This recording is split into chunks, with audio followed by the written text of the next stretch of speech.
24 घंटे में 3,980 मरीजों की मौत।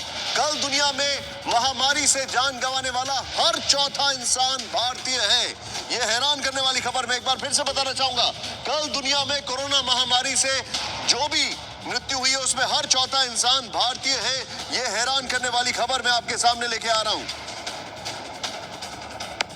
और यहां पर इसके साथ ही मैं आपको बिग वॉल पर लेके जाऊंगा। जरा सीधे आइए, जो हमारे पास अभी जो आंकड़े हैं इसको देखें और समझें। और इसके बाद मैं दो चीजें आपके सामने लेके आ रहा हूं, प्ले करें यहां पर। देखें, 5 मई को कोरोना से मौत के मामले में टॉप 10 देशों में भारत नंबर 1 पर भारत आ गया। और ये नंबर 1 हमें पसंद नहीं है। थोड़ा जूम इन करें, मेरे कैमरामैन जो सतपाल है उनसे मैं बोलूंगा थोड़ा जूम इन करें जिससे कि फिगर्स हम ठीक से दिखा पाए। 3,980। नंबर 2 पे ब्राजील 2,791। और जहां पर 3,000 से ऊपर मौतें हो रही थी अमेरिका, वो 743 पर आ चुका है। और यहां पर देखिए उसके बाद अर्जेंटीना, मेक्सिको, कोलंबिया, रूस, टर्की, ईरान, पोलैंड। इतना ही नहीं, मैं आपके सामने एक और ग्राफिक्स लेके आ रहा हूं। इतने सारे आंकड़े आने के पीछे की वजह क्या है जरा देखें, प्ले करें इसको। 4 दिन में जैसे ही, और जूम इन करके दिखाइएगा इसको यहाँ पे, 4 दिन में जैसे ही टेस्टिंग बढ़ी। अब आप ये देखें, मैं यहां से शुरू करता हूं।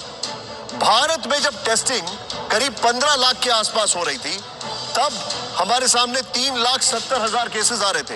एकदम से टेस्टिंग गिरी, यहां पर देखें, फिर 16 लाख, 3,55,000, 15 लाख, फिर 4 मई को 15 लाख टेस्टिंग हुई, 15,41,000, तो कितने आए हमारे पास? 3,82,000 केसेस आए।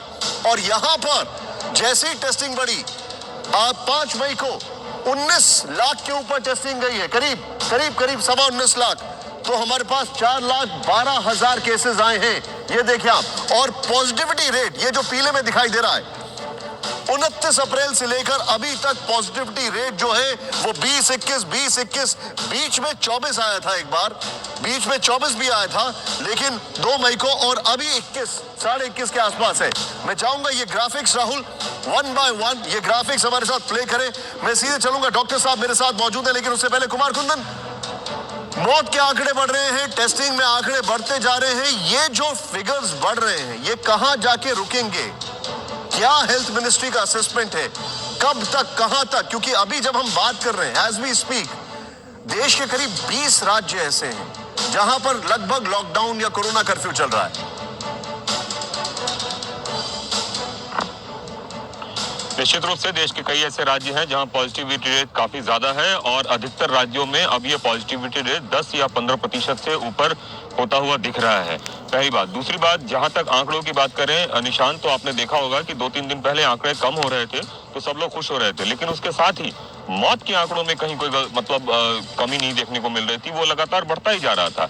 बेशक हमने टेस्टिंग कम किया, उसका नतीजा ये हुआ कि जो ओवरऑल जो टोटल फिगर है वो हमारा बेशक कम हुआ, लेकिन जो सबसे बड़ी बात है कि डेथ रेट वो कम नहीं हो रही है, डेथ बढ़ती ही जा रही है।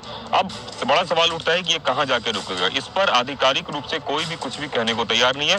बार बार कई सारी कम्युनिटी ये कह रही है कि इसको प्रॉपर लॉकडाउन किया जाए, तभी ये संभव है कि ये रुके, ब्रेक द चेन जो हो नहीं पा रहा है। और जिन राज्यों में हम उम्मीद कर रहे हैं कि केसेस कम आए, वहां केसेस पहले की तादाद में और बढ़ते जा रहे हैं। लॉकडाउन का असर थोड़ा बहुत दिख रहा है। अब बड़ा सवाल यह है कि क्या सरकार पूरे लॉकडाउन पे विचार कर रही है या नहीं।